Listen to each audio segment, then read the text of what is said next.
Hola, ¿qué tal? Bienvenidos a esta pequeña sesión de contratos en la cual vamos a abordar temas sumamente relevantes dentro de la materia, las cuales giran principalmente dentro de tres rubros. El primero de ellos va a ser los elementos esenciales que debe tener un contrato para que éste subsista y tenga legalidad, así como eficacia y validez. Segundo, pues va a ser la contraparte, aquellos elementos que dan nulidad a un contrato. Y finalmente, el último tema va a girar en torno a cuál es el papel de los contratos que se ejecutan a través de medios distintos a los tradicionales, como lo son los electrónicos, sobre todo hoy en un mundo en el que la mayoría de las acciones que realiza el hombre pues son a través de esas tecnologías. Y bueno, antes de comenzar, me gustaría presentarme. Mi nombre es Carlos de Jesús García Medina. A lo largo de la presentación me voy a apoyar estas pequeñas pancartas, las cuales contienen los principales temas de esta exposición y que nos van a ayudar para mantener un hilo conversatorio de seguimiento entre pues cada tema. Y sin nada más que agregar, pues comencemos. El primer tema que me gustaría abordar obviamente es el contrato. O sea, no podemos entender los subtemas que les comenté si no sabemos o no entendemos lo que es un contrato. Para esto me he remitido a lo que dice la legislación en materia civil, la cual establece que un contrato será un convenio mediante el cual se transfiere y se producen derechos y obligaciones, y que además cuya existencia requiere pues el acuerdo de voluntades entre las partes, quiere decir que hay un consentimiento, y además que existe un objeto propio de la materia. Hay que decirse que estos dos son los principales elementos de un contrato que más adelante vamos a adentrarnos en ellos. Sin embargo, quedándonos un poco con lo del consentimiento, pues esto es suficiente para que le dé existencia a un contrato, por lo que se entiende de manera lógica que se pueda prescindir de algunas formas y formalidades. Por ejemplo, que el contrato se fuera de manera escrita y que ese tuviera que registrarse en algún sitio.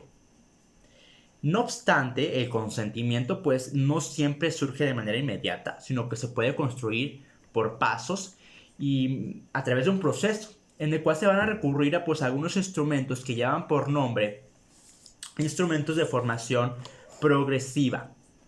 Estos son pues actos jurídicos realizados y aceptados por las partes futuras de un contrato. ¿Por qué partes futuras? Porque aún no hay un contrato, por eso dice partes futuras. El propósito de estos pues es dar a conocer detalles del futuro contrato, como el objeto, sus condiciones, algunas reglas, algunas disposiciones importantes para que se entre en negociación a fin de determinar si va a existir o no una intención de celebrar un contrato. En estas pues conversaciones o negociaciones se discuten temas tan importantes como el precio, lugar de entrega, algunas garantías, seguros, los tribunales competentes, algún lugar de solución de controversias. Es decir, se visualiza todas las situaciones posibles en caso de que se celebrara un contrato. Entre estos instrumentos de formación progresiva, pues se destaca el memorando de entendimiento, acuerdos de confidencialidad, acuerdos preliminares, cartas de opción, cartas de intención, entre otros. Yo les voy a hablar principalmente de dos de ellos, que son solamente, o la mayoría de las veces se confunde dentro de la teoría. El primero de ellos es la carta de intención.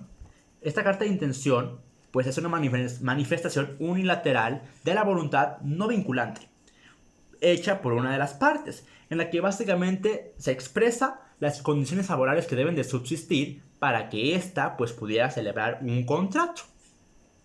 Ahora, el memorándum de entendimiento, que es el otro instrumento del cual les quiero hablar, pues es muy similar y se suele confundir, como bien les dije, pero hay un elemento particular que lo diferencia ampliamente. Y es que el memorándum pues es un acto jurídico bilateral o plurilateral, es decir, que surge entre las partes que desean o que van a negociar para celebrar un contrato. En esta además se garantiza pues que van a actuar de buena fe. Como se puede entender, pues estos ayudan a que se concrete un contrato y por tanto haya un consentimiento de las voluntades. Sin embargo, también pues a veces no hay un consentimiento inmediato cuando las partes no están presentes. Es decir, que los contratos también se pueden celebrar entre personas no presentes. Y aquí surge una figura sumamente importante dentro de la materia que se llama oferta. La oferta no va a ser otra cosa más que la propuesta de celebrar un contrato dirigida de una parte hacia otra, en la que además en esta oferta pues se van a estipular todas las cláusulas de este futuro contrato para que nada más el destinatario, es decir, a quien se dirige esta oferta, pues la termine de aceptar o la rechace. Es decir, que la oferta son aquellos contratos que se realizan, pues que no se realizan entre personas presentes, sino que están distantes. ¿Ok? Ese es otro ejemplo de cómo pues el consentimiento pues no siempre va a ser de manera inmediata. Y ahora, si hablando tanto del consentimiento, pues entremos de una vez de lleno a lo que este implica. El consentimiento va a ser el elemento de existencia de todo acto jurídico que va a surgir de la expresión de las voluntades de las partes, ya sea para dar, para hacer o no hacer un acto, que les reconozca además efectos jurídicos a favor, en contra, o bien que sean recíprocos. En cuanto a la expresión de voluntad, hay que decirse que esta puede ser expresa o tácita, quiere decir que se implique, que se desea o que se exprese esa voluntad, que hay una suposición. Pero además, en materia mercantil como en civil, por la ausencia de coincidencia de voluntades, hace inexistente un contrato. Ahora bien, cuando hay un consentimiento, pero que es dado por error, violencia o dolo, hará del contrato pues algo nulo, un acto nulo. Otro punto importante a destacar es que los contratos mercantiles pueden realizarse, como bien les dije, entre personas presentes o distantes. Y aquí pues toma relevancia determinar el momento en el que surge el consentimiento. Por ejemplo, en los contratos entre presentes y por teléfono, el consentimiento se da de manera inmediata siempre y cuando pues haya una coincidencia de las voluntades, mismo que va a perfeccionar el contrato. La legislación en materia civil pues tiene los contratos celebrados por teléfonos igual dentro de la categoría de contratos entre presentes. Ahora, ¿qué pasa con los contratos entre personas no presentes? Aquí es muy difícil determinar en qué momento pues surge la coincidencia o el consentimiento, aunque el Código de Comercio menciona que pues va o surge cuando el oferente recibe la aceptación por parte del destinatario. Pero hay un poco de confusión en qué momento esta aceptación realmente llega al oferente. Entre los contratos que encajan dentro de esta categoría, pues se encuentran los celebrados por telégrafo, por correspondencia o por algún otro medio electrónico. Continuemos con el otro elemento fundamental dentro de un contrato, que es el objeto.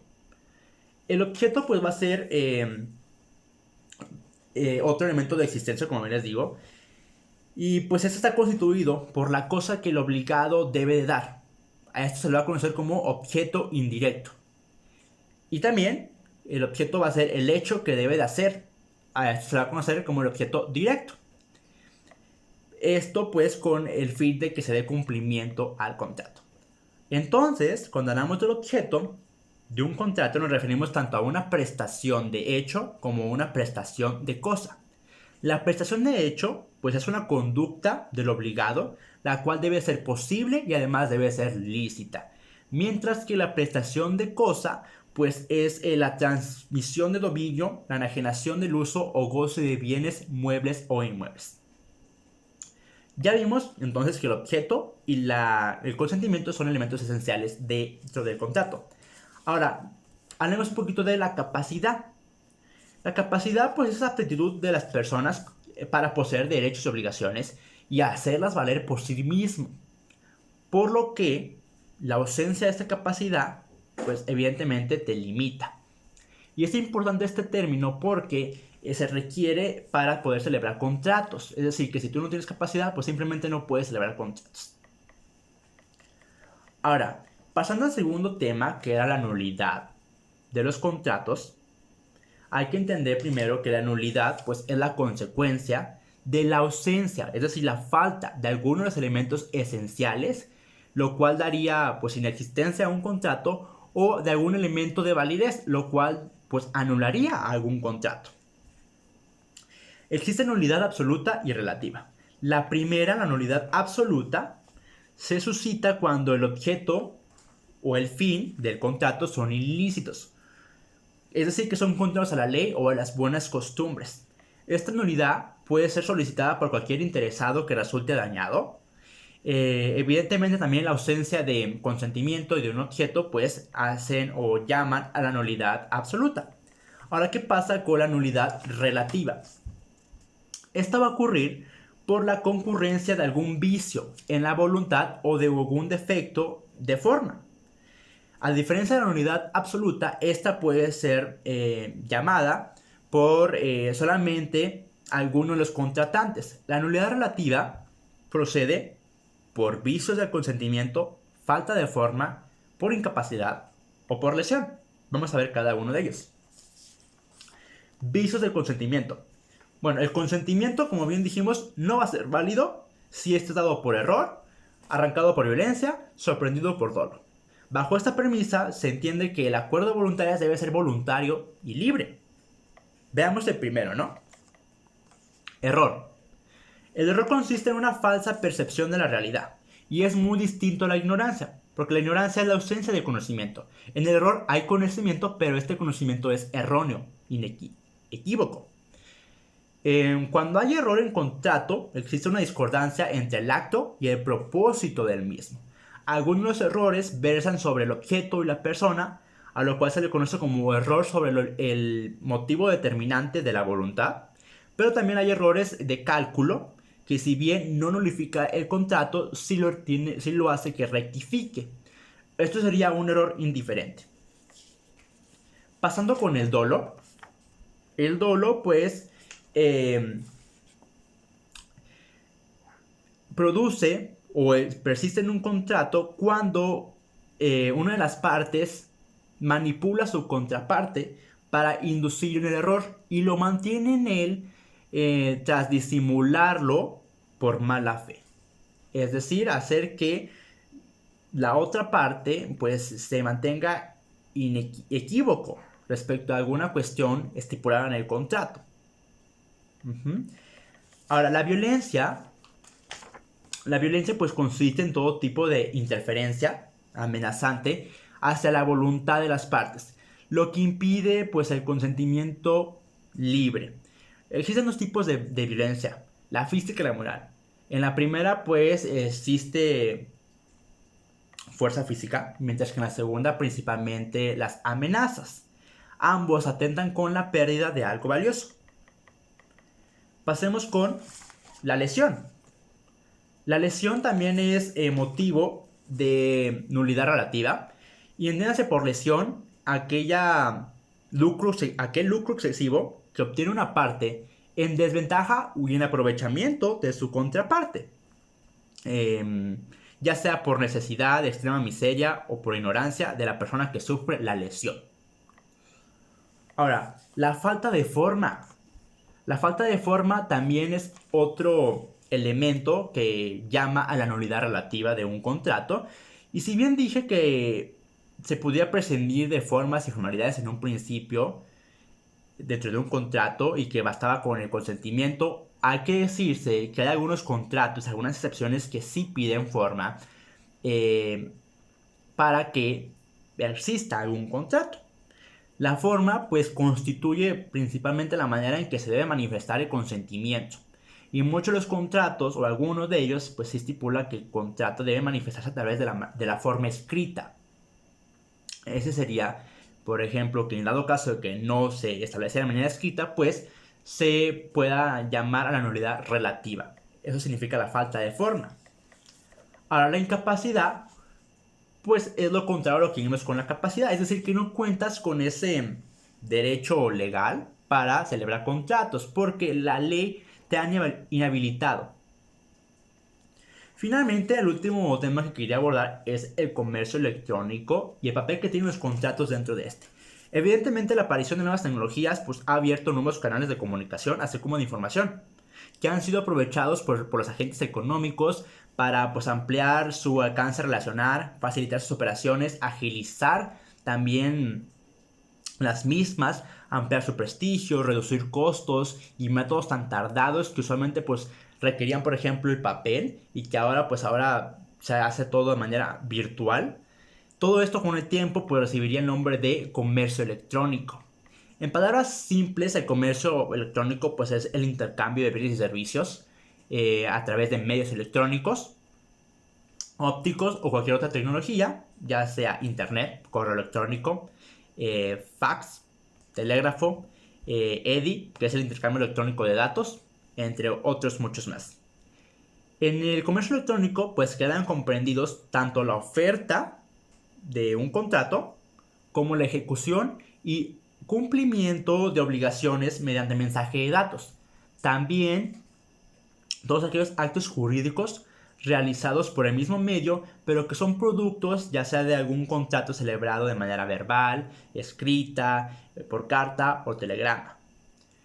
La aparición del comercio electrónico ha sido bárbara en parte debido a la gran difusión y el éxito alcanzado, pero también a la facilidad de disposición de muchísima información. En ese sentido, pues los contratos celebrados a través de estos medios pues tienen eficacia, veracidad y legislación. Sin embargo, hay algunos vacíos, algunos supuestos que aún pues no se tienen bien claros y bien definidos y aún la legislación tiene que trabajar en ello. Por lo tanto, pues los contratos celebrados por estos medios a través del comercio electrónico pues igual aplican las reglas de los contratos tradicionales con algunas nuevas disposiciones que encajan dentro de las nuevas tecnologías, las nuevas formas de comunicación, así como de información. Esto fue todo por mi parte. Espero realmente que esto hubiera sido de absolutamente aprendizaje y que les haya quedado claro cuáles son los elementos esenciales de un contrato, los que dan nulidad, así como cuál es el papel del contrato dentro del comercio electrónico. Muchas gracias por su atención.